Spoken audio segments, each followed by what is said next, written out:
নমস্কার বন্ধুরা, ডেজি শ্লোকের আরও একটি নতুন ব্লগে আপনাদের স্বাগত। আজকে শুক্রবার, ৯ করে ঘড়িতে এখন বাজে প্রায় 8:30। সকালের বিছনাটা গোছাচ্ছিলাম, আর এই হ্যাপি বার্থডে লেখাটা কবে থেকে ভাবছি খুলবো, কিন্তু আর টাইম পেয়ে উঠছি না।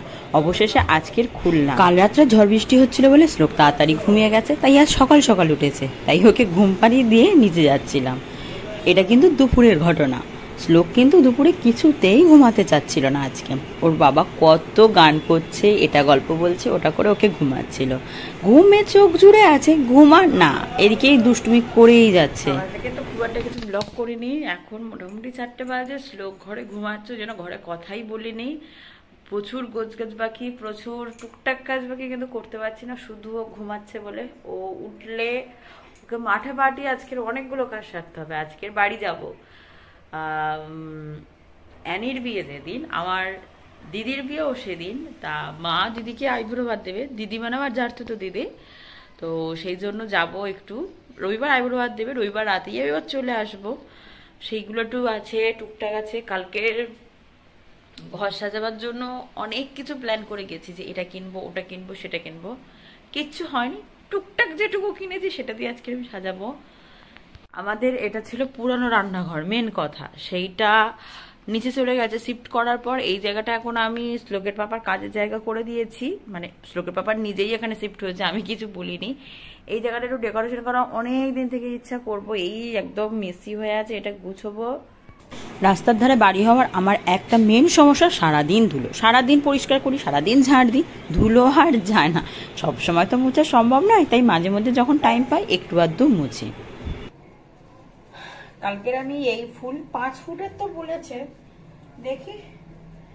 হ্যাঁ 5 ফুটের বলেছে, ওরা 5.5 ফুট, কারণ আমার থেকে লম্বা, আমি 5'3", আমার থেকে মোটামুটি লম্বা আছে। এই দুটো কিনেছি, এই দুটো এই জায়গাটা ডেকোরেশন করবো বলে।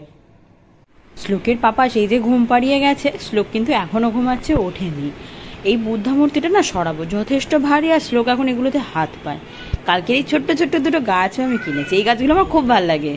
মোটামুটি একটা রকম করে সাজিয়েছি, খুব বেশি করিনি, কারণ বড্ড ধুলো পড়ে, সেটাকে আবার পরিষ্কার করতে হবে। ঘরদোর গোছাচ্ছি। আমি একটা জিনিস আমার ক্ষেত্রে খুব খেয়াল করেছি, সারা সপ্তাহ বাড়ি থাকি, তখন ঘর গোছাই, এটা করতে সেটা করতে, চোখে পড়ে না। আজকের বাড়ি যাব, আজকেই মনে হচ্ছে আমার এটা ঢোকাতে হবে, ওটা গুছিয়ে রেখে যাবে, 2-3 দিনে আরো ধুলো পড়ে যাবে। শ্লোকের ওই এই হলুদ তেরিটা আর এই মানকি টেডিটা আমি জন্মদিনের জন্য পেরে দিলাম, যে এবার একটু বড় হচ্ছে, খেলুক। মানে পাড়া এগুলো সব অন্নপ্রাশনেই পেয়েছে। টেডি আর কিনি না, মানে এত টেডি জমে আছে, ও খেলে শেষ করলেও কবে যে কিনবো নিজে থেকে জানি না।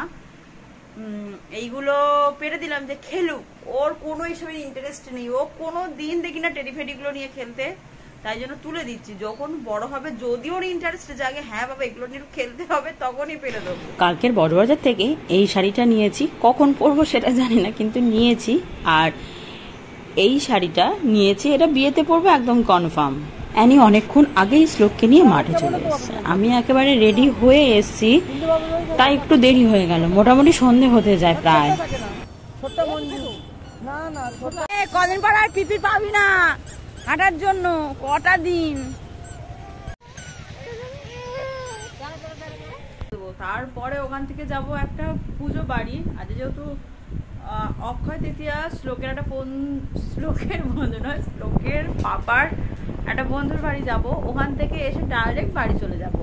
জিনিসপত্র গুছিয়ে রেখেছি, মোটামুটি সব গুছিয়ে রেখেছি, শুধু এসে ঢোকাবো আর বেরিয়ে যাব। আর এই যে আমার সাজের জিনিসগুলো নিয়ে আরেকজন পা উঁচু করে কি করছে। এই দেখো আমি চলে যাচ্ছি, টাটা বাবু, আসছি, টাটা। এই দেখো চলে গেলাম, টাটা। পুজো বাড়ি গিয়ে আজ আমাদের একটু লেট হয়ে গেছে, তাই জন্য একটু তাড়াহুড়ো করেই আমরা খেয়ে নিচ্ছি। আর একটু থাকা যেত, কিন্তু ওই যে বাড়ি আসতে হবে, ওই জন্য আর বেশি দেরি করিনি, তাড়াতাড়ি খেয়ে নিয়েই আমরা চলে এসেছিলাম। জিনিসগুলো তো গুছিয়ে রেখে গেছি, কিন্তু ব্যাগে আর ঢোকানি, ভেবেছিলাম এসে গুছিয়ে নিয়ে বেরিয়ে যাবো। ওমা, এত যে লেট হয়ে যাবে পুজো বাড়ি থেকে আসতে, সত্যি বুঝতে পারিনি। তাই এখন হুট পার করছি, কারণ দেরি হয়ে যাচ্ছে, অনেকটা রাত হয়ে গেছে এই করতে করতে। আর যখন তারা থাকে, এক একটা সেকেন্ড যে কত দামি মনে হয়, সে তো সেই জানে। যাই হোক, হুড়পাড় করে রেডি তো হয়ে গেছিলাম, হুড়পাড় করে ব্যাগটা গোছালাম। ব্যাগটা গুছিয়ে গেলে সব থেকে ভালো হতো, কিন্তু কি আর করা যাবে। যাই 15টা বাজে বেরোতে হবে। আমার বাড়িতে এসেই আরেকজন শুরু করে দিয়েছে দুষ্টুমি। ওর এই আলমারিটা খুলতে যে কি ভালো লাগে সে শুধু ওই একমাত্র জানে। যাই হোক, ভিডিওটা যে এখানেই এন্ড করছি। শ্লোককে খাওয়াচ্ছিলাম তখন। যদি কিছু ভালো লেগে থাকে প্লিজ চ্যানেলটিকে সাবস্ক্রাইব করে দিন, লাইক কমেন্ট শেয়ার করতে ভুলবেন না। আজকের জন্য এইটুকু, শুভরাত্রি।